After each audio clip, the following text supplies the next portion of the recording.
2024 is around the corner, as is the flood of new gym members on the 1st of January. That means New Year's resolutions. I'm not a fan of New Year's resolutions because it signals to your brain that there's only a certain time that you can change, whether that is on Monday, or the 1st of the month, or the 1st of the new year. Of course, that is not true. But since the new year is upon us in less than a week, I thought I would share some habits that, if you stick with them, are going to change you, your mindset, and your life. The resolutions that I am going to be sharing with you are habits that I already obtained in the last couple of months. I have found these habits to be very helpful in improving myself, my mindset, and my life. So that's why I wanted to share them with you today, in hopes of also bettering your life. Habit number 1. Wake up before 7 o'clock every day. I have been waking up at 5 a.m. during the week, and in the weekends I wake up at 7 o'clock. I do this so I can maximize the time that I have in a day. If I wake up very early, like 5 o'clock in the morning, I will have time to get stuff done before my actual workday starts. I have some tasks that I have to do, and I also have a little self-care routine that I do before I actually start my workday. This way, I set the tone for the rest of my day, and I already crossed a couple of things off of my to-do list. Then after I finish my 9 to 5, I can actually slack a little bit because I already have been working the whole day and I already did a lot of things that had to be done.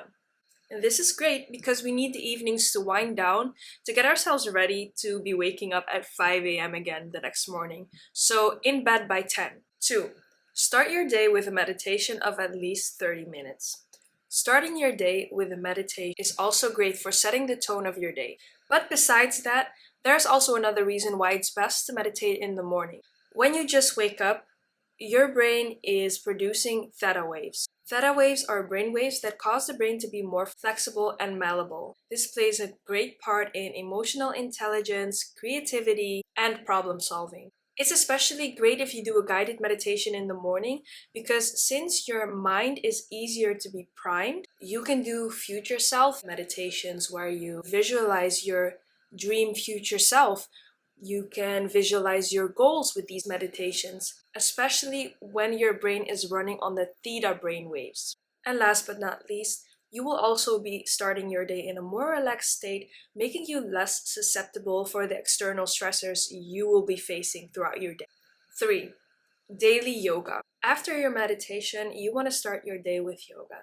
The reason you do this is because you want the pent-up energy in your body to flow freely throughout your body. Energy flows through your body like water flows through a garden hose. If there's a little kink in the garden hose, the water will be blocked from flowing freely. And that's the same with our bodies. Our bodies also have these blockages preventing our energy from flowing freely through our body. Yoga can help us clear out these blockages to let the energy in our bodies flow freely again. You don't necessarily have to do a whole hour or half-hour routine. You can also start your day with just 10 to 15 minutes, which is what I'm doing. That alone is more than enough to open up your body for the energy to flow freely. 4. Do a morning walk every day. After you've done your meditation and your yoga, it's time to get some fresh air and catch the first rays of sun if they're out there. Taking a walk in the morning will have you feeling energized and also rejuvenated. You know that feeling of coming home after a long walk outside in the cold weather? Isn't that amazing to start your day with? Disclaimer though, if you're a woman, please do not leave your house too early. And when you do go for a morning walk, make sure you're always in crowded neighborhoods or at least somewhere where you could get help quickly if someone decides to attack you or whatever. Do not go and walk in a forest. That is literally asking for trouble. I know it's sad that we can't do this as women, but it's the sad reality. You have to deal with it. So don't walk in a forest and always take something with you. When I go for a morning walk, I always have a pocket knife with me. Ain't nobody attacking me, because I'll be attacking them. Number 5. Drink fresh juice every day. I recently bought a juicer so I could make celery juice every day. I do this because I want my skin to be more clear and glowy, and because I want to make my digestive system happy. I drink these juices daily and they leave me feeling very happy and good, especially when I drink them on an empty stomach. When you drink a fresh juice on an empty stomach, your stomach will be able to pick up the vitamins, minerals, and the antioxidants of the juice more easily than when you would drink the juice after you had a couple of meals, because there's no other food in your digestive tract getting in the way of your fresh juice. Number 6, listen to podcasts or YouTube videos about self-development every day. I love music. I can listen to music the whole day, whatever I'm doing the laundry, doing the dishes, taking a shower, taking a walk, whatever. I can listen to music every hour, every minute, every second. However, even though that brings me joy, it doesn't bring me knowledge. In the time that I'm actually doing some chores, I could be gaining knowledge as well. So it's two birds with one stone. I don't necessarily need to be listening to music when I'm not really exerting myself. So if I'm going to the gym, I need music because I feel like the music gives me motivation. However, when I'm at home, I don't need any extra energy or motivation to do something with music. I can just put on a podcast or an informative YouTube video in the background and go on with my day. These videos and podcasts are always centered around a topic that I want to learn more on to achieve my goals or maybe to learn new skills. So for you, pick a topic that interests you and that you want to learn more on, and watch these YouTube videos when you're doing something at the home, when you're folding your laundry, whatever, or taking a walk. Try to cut down on the music and add some more informative content in your routine. Okay, so number 7, even more self-development. Read 10 pages of a self-development book a day. Besides listening to a podcast, I also read 10 pages a day about self-development or any other topic that I need to be learning more on to improve my skills or to achieve certain goals. 10 pages is literally nothing. You can fit in 10 pages anywhere. You can read it before bed, or you could read the 10 pages during your lunch break even. Reading these books is not only great for adapting new habits or new skills or improving your mindset, it's also great for your vocabulary. Every writer has their unique writing style and uses different words. Some writers may use some words that you don't know yet, and then what you can do when you're reading something and you see these words that you don't know yet and you don't know the meaning of, you can look them up and you gained another word in your vocabulary. Number 8, do 4 hours of focused work daily. Besides my 9 to 5, I dedicate 4 hours a day on work for myself, whether it's social media to grow myself and to promote my services, or whether it's making training plans, whether it's making content on Instagram, Threads, TikTok, YouTube, whatever.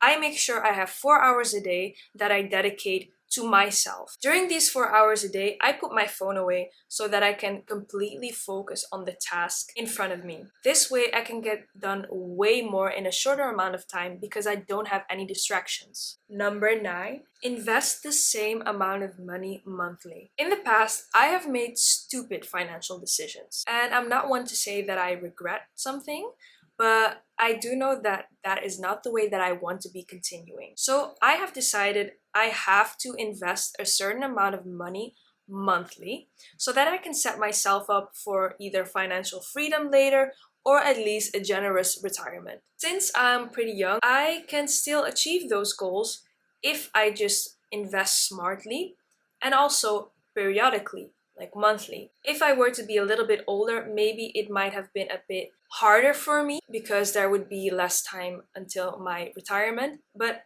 I'm still fairly young, so I have to start now before it's too late. And don't get me wrong, it's never too late, but it's going to be harder. I don't want to set myself up for a harder time, so I'm going to be starting now. Number 10, do the low buy or no buy challenge. The low buy or no buy challenge. It's in the name, but we can't take it too literal. Let's dive a little bit deeper on what it actually means. Of course, it's not possible to buy nothing at all. I mean, we still have to pay our rent, our groceries, gas, water, light bill. We cannot skimp on those, obviously. We don't want you to be sleeping on the streets, especially not in this cold. However, the no buy challenge is meant to stop you from mindless consumerism, buying things you don't need and spending way too much money without actually knowing where it's going. Stuff like makeup, clothes, new gadgets, all of that is forbidden. Of course, when something breaks or when you run out of something, you are allowed to replace that thing one-on-one. So that means you have to get the exact same brand or the exact same color, size, whatever. You cannot take something else, like another brand, and try something else out because maybe you won't like it and then you have to go back and buy the other thing again. Thus, you're wasting money again. Besides buying new stuff, you're also prohibited from going out for a drink, going out to eat, festivals, clubs, whatever. You're not allowed to do those. For me, I would consider that a little bit too extreme because I'm already a little bit of a hermit.